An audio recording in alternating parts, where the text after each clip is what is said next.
All right, we are here with Jack Baum. All right, so what'd you play?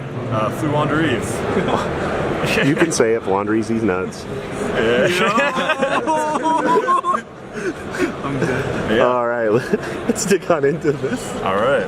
So, we got some really unconventional stuff to start out. Oh boy. 3 Rabina. 3 Eagle. A little unconventional, we have 2 Stree.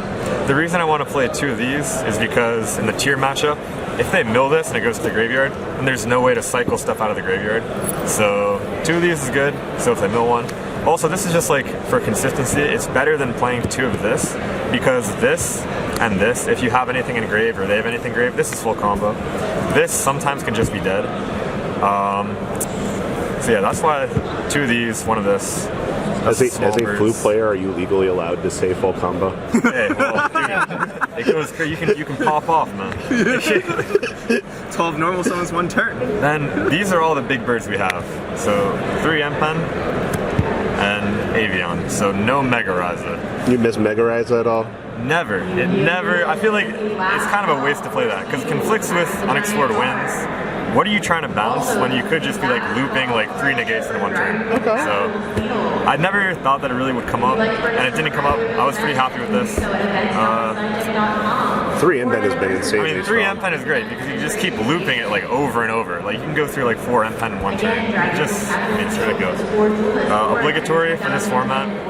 3 shifter, especially with tier, Unchained, even Rescue Ace, because the Sinful Spoil stuff, that's all like grave effects. So this is good. Didn't see it too much though. Then more really standard 3 map, terraforming, triple advent. You need this for consistency, obviously. So double wins. Oh man, we are daring today. Yeah. So I mean, this is great because if you brick, you can kind of get out some sticky situations that way. Going second, it can be ridiculous, especially with this because you can be getting rid of like 3 or 4 cards if you play your hand right. So this is really good. I mean, I like this a lot. The card is draw 2. Never drew 2, but there are times when I would search for a second to have 2, just in case like one gets like popped or something. Now, was this an easy side out card if you didn't need it in a certain matchup? I mean, I was keeping it in basically all day. I don't think there was ever a time when I sided it out. I would side it out maybe against like Pearly, but every matchup, I usually just keep it in, and I keep 2 in going first too. Okay. Just to have like a lot of engine. I don't know. That's what I've been doing. But okay. Then more very standard triple pots, just to draw what you need. Triple Book of Moon. This is good. Very generic card for the main deck because going first, obviously you stop like Imperm, anything that negates effects. And then going second, you can just book a problem card like Sign that negates monster effects, something like that. So this is good. Okay. Almost every Flu list is playing this now, but like 2 Thrust.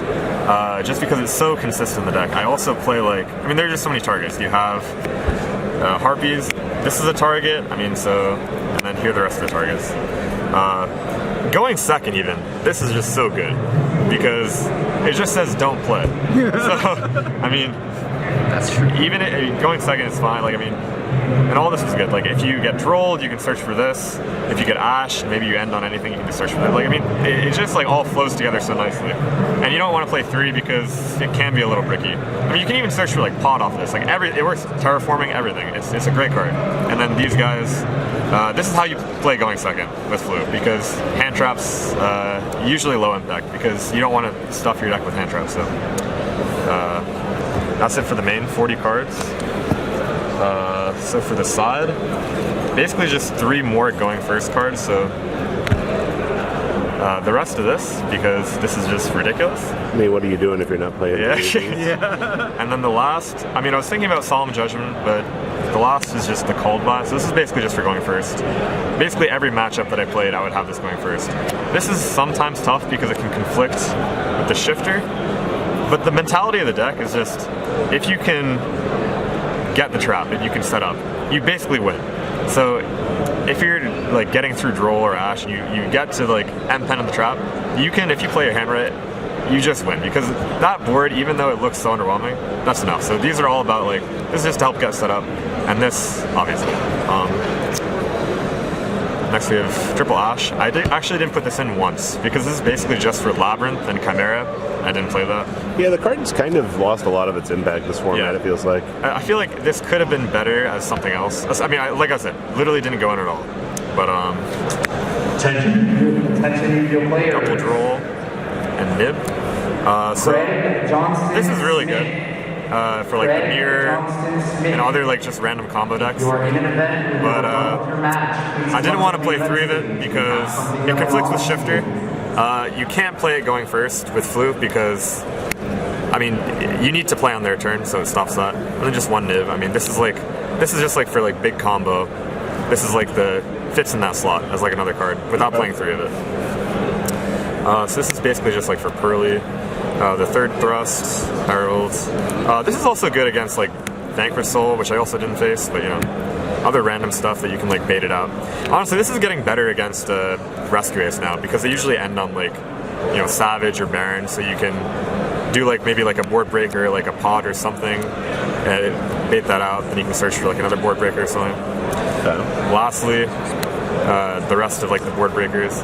These are going in when you go second, basically all the time, just because of random stuff, random back row. Like TC Boo, you can't play with that. And it's just to get into simplified game states. That's all. Once you're in a simplified game state, Flu will win because, you know, obviously, like, you know, just the engine is honestly like one of the strongest. I do love infinite advantage. Yeah, pretty much. Yeah. And then it doesn't matter too much because I didn't go into any of these cards, but the extra deck. But these were your Pot of Prosperity Exactly. targets. So they matter a lot. Anima, Linkuriboh. Oh, these are real cards. I mean, these go into like a little package with this guy. Okay. This also combos with this, obviously. So these are honestly like pretty nice. I'm used to seeing memes in here. No. We're taking this seriously, man. TC Boo is a scary card, so this is like adding TC Boo or anything else that's weird in the back row. Okay. I got a buddy right here. He always plays Blackwing, so I'm out to get him. Because they make a big unaffected guy, and Flu cannot deal with that. So a package to get rid of unaffected guys right here. Wow. We have this guy. That's normal. This is normal. Double Zeus, normal, and just another card. I mean, this could potentially come up if you get in a tricky spot. You can't play, and they have a board. You could just maybe make this. I don't know. Did you ever want DD Crow at all?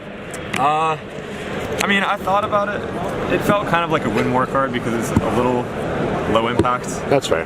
And if you're searching it, you're probably already in a state where you're going to win. Because like I said, once you get the engine rolling, that's it. Any shout-outs here? Shout-outs to the Jack Baum fan club right here. Kevin, Ryan, Brandon, Ryan. That's it, yeah. All right. Thank you very much. Thank you. Patrons, thank you.